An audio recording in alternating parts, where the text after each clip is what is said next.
Ukraina ikut campur dalam pemilihan umum di Hungaria dan Amerika Serikat, dan para pemimpin Uni Eropa adalah musuh utama semua orang Eropa, terutama orang Hungaria, sehingga seluruh Eropa akan diselamatkan oleh Viktor Orban. Pernyataan seperti itu hari ini disampaikan oleh Wakil Presiden Amerika Serikat J.D. Vance yang tiba di Budapest untuk secara terbuka mendukung Viktor Orban dalam pemilihan parlemen Hungaria yang akan datang. Faktanya, Gedung Putih menunjukkan bahwa selain Putin, Trump juga tertarik pada kemenangan Viktor Orban di Hungaria. Mungkin Anda sudah melihat berita tentang kunjungan J.D. Vance ke Hungaria. Oleh karena itu, dalam episode ini saya akan fokus pada pertanyaan kunci. Mengapa orang kedua di Amerika Serikat, J.D. Vance, saat perang di Iran, saat tenggat waktu Donald Trump hampir tiba, saat krisis di Kongres Popula? Orang Hungaria begitu putus asa mencoba menyelamatkan Viktor Orban dari kekalahan dalam pemilu. Mengapa Orban dibutuhkan oleh Trump dan bagaimana dia membantu mendestabilisasi Uni Eropa, tidak hanya untuk Moskow tetapi juga untuk Washington? Nama saya Alex Cepeci, mari kita bahas topik ini bersama-sama. Tapi sebelum kita mulai episode ini, saya minta kalian untuk subscribe ke channel ini, like episode ini, dan tulis komentar apa saja di bawah video ini. Itu sangat penting untuk perkembangan channel ini. На YouTube, я буду вам за это благодарен. Jangan lupa subscribe ke kanal Telegram saya PC News, linknya ada di deskripsi video ini. Jadi, pada 12 April akan diadakan pemilihan parlemen di Hungaria, dan menurut survei terbaru, Orban tertinggal jauh dari oposisi, yang bisa menjadi kekalahan pertamanya dalam pemilu. Dan hari ini, Wakil Presiden Amerika Serikat J.D. Vance datang ke Budapest untuk mendukung Orban dan langsung mulai bicara omong kosong tentang Ukraina. Vance menyatakan bahwa kontribusi terbesar dalam upaya menghentikan perang Rusia melawan Ukraina telah diberikan oleh Trump dan Orban. Kutipan. Perang ini tidak akan pernah dimulai jika 4 tahun lalu Donald Trump adalah presidennya. Namun sekarang ketika perang ini sudah dimulai, dua pemimpin yang telah melakukan paling banyak untuk mengakhiri konflik yang merusak ini adalah Donald Trump dan Viktor Orban. Efektivitas kedua politisi tersebut didasarkan pada keinginan mereka untuk memahami kepentingan kedua belah pihak, baik Ukraina maupun Rusia. Ya, Viktor Orban memang sangat tertarik dengan kepentingan pihak Ukraina. Vance menambahkan bahwa mereka mencapai hal ini berkat upaya diplomatik dan dialog yang terus-menerus. Selain itu, menurutnya, orang-orang yang menuduh Orban berpihak pada Rusia justru awalnya sendiri yang menciptakan ekonomi Eropa yang rapuh dalam hal energi. Dan hal ini menyebabkan, kutipannya, Ukraina menjadi lemah sementara Rusia menjadi kuat. Selanjutnya, J.D. Vance menyatakan bahwa intelijen Ukraina diduga memiliki kekuatan yang mencoba mempengaruhi hasil pemilu di Amerika Serikat dan di Hungaria, kutipannya. Itu adalah praktik biasa mereka. Itu adalah bagian dari harga yang harus dibayar untuk bekerja dengan beberapa elemen dalam sistem mereka.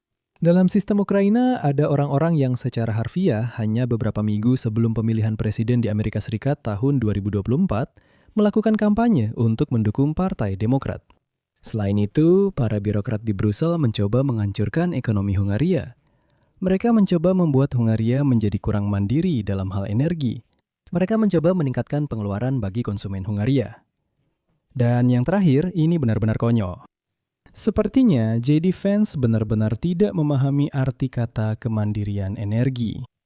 Hungaria hampir 100% bergantung pada pasokan minyak dan gas dari satu negara, yaitu Rusia. Dan ketika Rusia menyerang pipa minyak Druzhba di Ukraina, itu menjadi bencana bagi rezim Viktor Orban. Rusia bisa memutus pasokan gas dan minyak ke Hungaria hanya dengan satu sentuhan. Jadi, kemandirian seperti apa yang sebenarnya dibicarakan oleh J.D. Vance? Tapi saya, seperti banyak analis lainnya, punya pertanyaan. Mengapa orang kedua di Amerika Serikat setelah Donald Trump terbang ke Hungaria untuk mendukung Viktor Orban pada saat Trump bersiap memberikan pukulan telak ke Iran? Dan di Kongres ada masalah dengan Hollywood dengan pemungutan suara tentang pendanaan pemerintah. Ya, harus diakui bahwa dalam beberapa tahun terakhir, kedua pemerintahan ini menjadi sangat dekat. Sehingga Orban mengatakan kepada para jurnalis bahwa periode ini adalah era keemasan hubungan Amerika-Hungaria, yang ditandai dengan meningkatnya kerjasama ekonomi dan pertahanan. Itu benar. Tapi J.D. Vance misalnya memutuskan untuk menyerang satu aspek lain dari hubungan tersebut. Vance menyatakan bahwa Hungaria dan Amerika Serikat, kutipannya, berbagi satu peradaban Kristen dan nilai-nilai Kristen. Tapi di sini saya langsung ingin menyoroti satu hal penting. Ketika Vance berangkat dari Amerika Serikat, negosiasi antara Washington dan Teheran masih berlangsung. Bukan secara langsung, tetapi tidak langsung. Dan masih ada harapan untuk negosiasi langsung. Artinya, yang sedang dibahas adalah kemungkinan pejabat Iran dan Amerika akhirnya bertemu secara langsung. Dan J.D. Vance, seperti yang dikatakan, berada cukup dekat di Hungaria jika ada kesempatan untuk segera bertemu dengan pejabat resmi Iran. Di sisi lain, di antara para pejabat pemerintahan, Vance adalah salah satu yang paling kritis terhadap sekutu tradisional Amerika di Eropa. Dengan menyatakan dalam pidatonya di Munich di awal masa jabatannya, bahwa para pemimpin negara-negara Eropa menekan kebebasan berbicara, kehilangan kendali atas imigrasi, dan menolak bekerja sama dengan partai-partai sayap kanan ekstrim di pemerintahan. Kunjungan pada hari Selasa berlangsung di tengah ketegangan baru dalam hubungan antara Washington dan sebagian besar Eropa. Karena Trump berulang kali menyatakan bahwa ia sedang meninjau kembali komitmen Amerika Serikat terhadap NATO. Setelah para pemimpin aliansi menolak memenuhi tuntutannya untuk mengirimkan kekuatan angkatan laut guna membuka kembali Selat Hormuz. Sementara itu, Orban bekerja keras membangun hubungan dengan gerakan MAGA yang membantu Trump naik ke tampuk kekuasaan dan yang juga sama-sama memandang rendah demokrasi liberal di Eropa. Masa jabatan Perdana Menteri Orban yang panjang sebagai kepala negara ditandai dengan kebijakan imigrasi yang keras, politisasi sistem peradilan, serta serangan terhadap pers dan jurnalis. Dan semua itu dalam beberapa hal menjadi semacam rencana aksi untuk masa jabatan kedua Donald Trump sendiri. Dan saya, entah bagaimana, sudah pernah membagikan informasi dalam tayangan saya tentang sebuah penelitian yang disebut Orbanisasi Amerika. Dan di dalamnya dijelaskan bagaimana Donald Trump mengadopsi metode Viktor Orban untuk merebut kekuasaan, yang secara lahiriah tampaknya tidak terlihat seperti perebutan kekuasaan. Kalau ditelusuri lebih dalam, tentu saja jelas apa yang sedang terjadi. Tapi di permukaan seolah-olah prosesnya tetap demokratis. Prioritas Orban juga mirip dengan prioritas pemerintahan Trump. Dan pada hari Selasa dia membahas dengan Vance soal migrasi, ideologi gender, kebijakan keluarga, dan keamanan global. Berbeda dengan banyak rekan Eropanya, Orban mendukung pendekatan Trump untuk mengakhiri perang Rusia terhadap Ukraina. Pendekatan yang sepenuhnya hanya menguntungkan Moskow. Namun, dalam kunjungan J.D. Vance ke Hungaria ini juga terlihat adanya keputusasaan tertentu.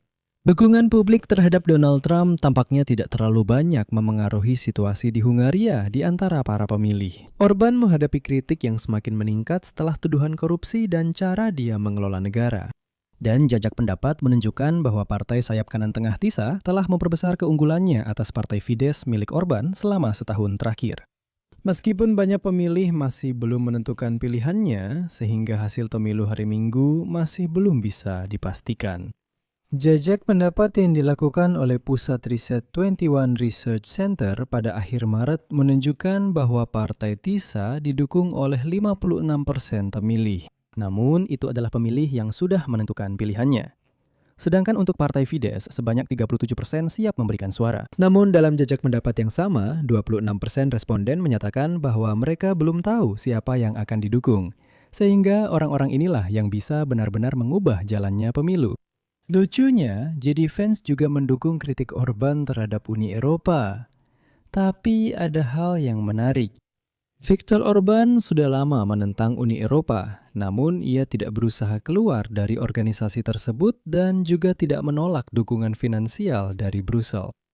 Namun perlu diingat juga bahwa Orban secara aktif didukung oleh tokoh-tokoh gerakan sayap kanan ekstrim dunia. Pada bulan Januari, 11 pemimpin nasional dan tokoh terkemuka gerakan sayap kanan ekstrim, termasuk Marine Le Pen dari Prancis, Giorgia Meloni dari Italia, dan Javier Milei dari Argentina, secara terbuka menyatakan dukungan mereka kepada Viktor Orban. Nah, sekarang seperti yang Anda pahami, hanya pemilu yang akan menunjukkan bagaimana kunjungan J.D. Vance akan memengaruhi suasana hati para pemilih. Di sini saya akan berhenti sejenak. Teman-teman, saya sarankan kalian untuk berlangganan saluran YouTube ini jika kalian belum melakukannya. Karena malam ini, kita akan terus memantau perkembangan situasi. Dan begitu ada berita baru, saya juga akan segera siaran dan melaporkan semua yang terjadi. Jadi, jangan lupa berlangganan. Di sini saya akan berhenti sejenak. Pendapat dan kesimpulan kalian silakan tulis di kolom komentar di bawah video ini. Berlanggananlah ke saluran ini, tekan tombol lonceng, dan jangan lupa untuk menyukai video ini. Jika Anda ingin mendukung kerja saluran YouTube ini, Anda bisa melakukannya secara finansial dengan donasi berapapun. Anda bisa melakukannya melalui kode QR yang ada di layar Anda. Ini adalah cara paling mudah untuk mendukung kerja saluran ini. Hanya dengan satu klik, Anda sudah bisa memberikan dukungan. Ну а в описании к этому видео Ada berbagai platform lain juga. Di sana ada Patreon, PayPal, Buy Me a Coffee, sponsorship di YouTube, rekening bank, bahkan dompet kripto. Silakan pilih opsi yang paling nyaman untuk Anda. Saya akan sangat berterima kasih atas dukungan apapun dari Anda. Nah, itu saja. Jaga diri Anda. Sampai jumpa.